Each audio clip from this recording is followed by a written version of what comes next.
MN TV और MN news Uttar Pradesh आज संत कबीर नगर जनपद के मेदावल विधानसभा में है और मेदावल विधानसभा के टाउन एरिया में है। हम कुछ लोगों से बात करें जो समाज के जो बुद्धिजीवी है, जो सामाजिक परिस्थितियां और राजनीतिक परिस्थितियों के भली भांति जानकार है, वो समझ सकते हैं कि हमारे समाज की परिस्थिति क्या है और इसे कैसे उभार कर ला सकते हैं। तो हमारे साथ कुछ लोग जुड़े हुए हैं। तो सर क्या नाम आपका? जहीरुद्दीन अंसारी। इधर आइए सर। सर बड़े पैमाने पे आज तक देखा गया है कि सेकुलरिज्म के नाम पर मुसलमानों का हो या बाकी अन्य अल्पसंख्यक लोगों का शोषण हुआ है। तो आप इन सेकुलर पार्टियों के बारे में क्या सोचते हैं?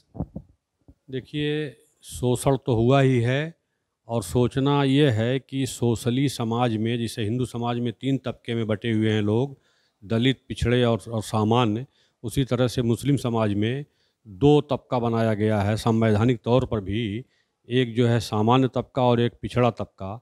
लेकिन पिछड़े तबका जो है आज भी सामाजिक, आर्थिक, शैक्षिक और राजनीतिक रूप से पिछड़ेपन का शिकार है। और इसकी वजह यह है कि किसी भी पार्टी ने नारा लगाया कि सबको हम जो है सम्मान देंगे, लेकिन यथार्थ में अगर इस पर समीक्षा की जाए तो आज भी मुस्लिम समाज का पिछड़ा तबका इन तमाम चीज़ों में पीछे है। चाहे वो शिक्षा का क्षेत्र हो, चाहे आर्थिक क्षेत्र हो, या सामाजिक क्षेत्र हो, या राजनीतिक क्षेत्र हो, पिछड़ेपन का शिकार है। जैसे असदुद्दीन ओवैसी साहब लगातार अभी जनसभाएं कर रहे हैं, उसमें कहते हैं कि मैं कम्युनल बातें नहीं करता हूँ, मैं कम्युनिटी की बात करता हूँ।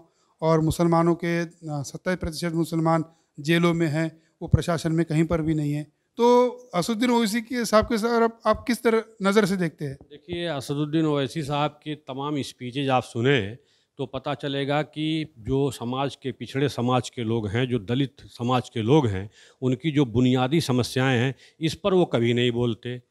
खाली जो है वो एक ध्रुवीकरण करने के लिए, और बहुत सारे लोगों का तो ये भी कहना है कि भारतीय जनता पार्टी से उनकी मिली साँठ-गाँठ है और तुम हिंदू हिंदू करो, हम मुसलमान मुसलमान करेंगे, इसलिए मुद्दे पीछे चले जाएंगे और हिंदू मुसलमान के नाम पर दोनों राजनीति की रोटी सेकते रहेंगे। इसके अलावा और मैं नहीं जानता कि वो कोई बुनियादी सवाल पर कभी लड़ाई लड़ते हों। मगर आम मुसलमान जो है, तब जो पिछड़ा मुसलमान है, जो जिसे पसमानदा मुसलमान कहा जाएगा, तो उसकी लड़ाई भी कोई लड़ते हुए नहीं दिखाई देते हैं। बिल्कुल नहीं लड़ रही है। और जितनी भी पार्टियां इस तरह की हैं, वो अभी आप पिछड़े मुसलमानों की बात करें, 27% जो ओबीसी रिजर्वेशन मिला हुआ है, उसमें मुसलमानों की 36 जातियों को शामिल किया गया है। लेकिन तमाम पार्टियों में, चाहे वो सपा हो, चाहे बसपा हो, चाहे कांग्रेस हो, चाहे और बहुजन समाज पार्टी हो, उसमें जो भी हमारे मुस्लिम नेता हैं वो सब के सब सवर्ण हैं। और उन सवर्ण मुस्लिम नेताओं ने कभी इस बात की लड़ाई नहीं लड़ी कि 27% रिजर्वेशन जो मिला हुआ है, उसमें अगर उत्तर प्रदेश को देखा जाए तो उत्तर प्रदेश के ओबीसी मुसलमानों की हिस्सेदारी 8.5% बनती है। लेकिन 1-2% से ज़्यादा इनकी हिस्सेदारी वहाँ अभी सुनिश्चित नहीं हुई है। अगर ये नेता ईमानदारी से यहाँ इन पिछड़ों की लड़ाई लड़े होते तो आज उत्तर प्रदेश का पिछड़ा मुसलमान सामाजिक तौर पर, शैक्षिक तौर पर, सरकारी नौकरियों में और राजनीति के क्षेत्र में इनको मुनासिब नुमाइंदगी मिल चुकी होती। आप एक निगाह उठा करके देखें, सभी मुस्लिम सवर्ण समाज के नेता हर पार्टियों के बड़े नेता के रूप में हैं। और कभी हमारे समाज का जो दलित, जो पिछड़े मुसलमानों की वकालत करे, इस तरह का नेता उसको उभरने का मौका नहीं देते हैं कि अगर ये उभर गए तो हमारी राजनीति की जो है दुकान बंद हो जाएगी। राजनीति की दुकान बंद हो जाएगी। सर क्या नाम? सर अहमद हुसैन। तो क्या लगता है कि 2022 के चुनाव में जो मुसलमानों का जो है, जो मजलूम लोग हैं, तो उनका क्या रुख होगा चुनाव में? अब इसके बारे में तो मैं आने वाला वक्त ही बताएगा। हाँ, लेकिन सब ऑल टोटल जनता जो है ये बीजेपी शासन से ऊब चुकी है। छोटा वर्ग हो, बड़ा वर्ग हो, जो भी हो, ऊब चुकी है। इन्हीं का मारधार हो रहा है, माँ ब्लीचिंग हो रही है, हिंदू बाभन सब मारे जा रहे हैं। हैं, केवल ठाकुरों को छोड़ करके। अभी गोरखपुर में जो है सुरेश गुप्ता नाम के एक मनीष गुप्ता को मार दिया गया, और उसकी उसी दिन खोराबड़ थाना में एक हत्या हो गई, और उसके दिन गोरखपुर साहेबपुर के आसपास में एक हत्या हो गई उसी दिन।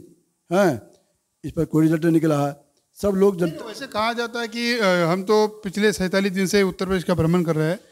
बहुत सारे भाजपा के समर्थक भी मिले, उन्होंने कहा कि भाजपा के योगी बाबा के सरकार में गुंडाराज खत्म हो गया है।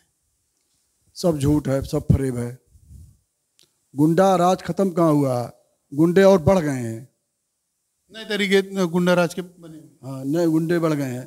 पुलिस गुंडा, योगी गुंडा, पुलिस सब बढ़ गए हैं। हमारे साथ एक अन्य साथी है, क्या नाम है उसका? आनंद कुमार गौतम, जिलाध्यक्ष बहुजन मुक्ति पार्टी जनपद संत कबीर नगर।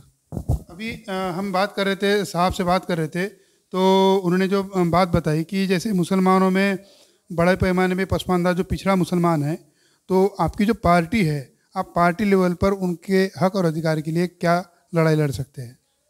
हमारे यहाँ हम जो भी काम करते हैं या करने वाले हैं, अभी हमारी सरकार तो कभी आई नहीं है, लेकिन सरकार जब भी हमारी कभी बनेगी तो जितना भी हम मुंह से कहने वाले लोग नहीं, हम लफाजी हाँकने वाले लोग नहीं, हम जुमलेबाज लोग नहीं हैं, हम उसको 100 रुपये के स्टैम्प पेपर पर लिख करके देने वाले हैं। और हम जनता से ये भी अपील करना चाहते हैं कि जो भी पार्टी आती है चुनाव में 2022 के, उसको स्टैम्प पेपर पर लिखा हुआ कि आपके क्या मुद्दे हैं, वो मुद्दे के आधार पर ही चुनाव हम लड़ेंगे। वो मुद्दे क्या होंगे? इस देश में SC ST OBC माइनॉरिटी को, जो 85% बहुजन समाज है, उस समाज को जिसकी जितनी जनसंख्या होगी, पहले तो हमारी अगर सरकार बनती है तो सरकार बनाने के बाद पहले हम गिनती करेंगे, जाति आधारित जनगणना करेंगे। जनगणना करने के बाद जो आंकड़े आएंगे उसको संविधान के आधार पर 16(4)A 16(4)B के आधार पर जिसकी जितनी जनसंख्या बनती है, आर्टिकल 340 के आधार पर सबको वो हक अधिकार दिया जाएगा। किसी के साथ अन्याय अत्याचार नहीं किया जाएगा, सबको दिया जाएगा बराबर हिस्सा में। जो संवैधानिक हक अधिकार सभी लोगों को संविधान में बाबा साहब ने दिया हुआ है। तो ये सर, एक आपको आखिरी सवाल करूंगा। मैंने सर जी से बात किया था कि 2022 के चुनाव के समय मुसलमानों का हो या बाकी जो मजलूमों का हो, आज तक देखा गया कि आप बात बताते हो कि जो पिछड़ा मुसलमान है वो पीछे जा रहा है, मगर देखा गया है कि जैसे कुरान शरीफ कहता है कि पैगंबर साहब भी आते जैसे कि मजलूमों ने साथ देना चाहिए, मगर मुसलमान जालिमों का साथ देते आया है। इसी वजह से नुकसान नहीं हुआ है? देखिए, अगर जो है ये राजनीतिक तौर पर अगर इतना सूझबूझ रहता तो शायद ये नुकसान नहीं होता। ये तो माजी में गलतियां हुई हैं और उन गलतियों को सुधारने की भी ज़रूरत है। और परिवर्तन की बात जो हो रही है, ये जब तक परिवर्तन नहीं आएगा, सोशली जो बैकवर्ड या पिछड़े या दलित हैं, जब तक जो है इनके सम्मान दिलाने वाले लोगों के साथ नहीं जुड़ेगा ईमानदारी से, तब तक तो इनका भला होने वाला नहीं। ये थे मेदावल विधानसभा के लोग और टाउन एरिया जो समाज के बारे में बोलते हैं, मुसलमान हो, पिछड़े जाति के हो, अनुसूचित जाति के हो, इनके हक अधिकार की जब तक समानता की लेवल नहीं आती है तब तक उन्हें न्याय नहीं मिलता है, समता प्रस्थापित नहीं हो सकती है। आप देखते रहिए MN TV, MN news Uttar Pradesh. धन्यवाद।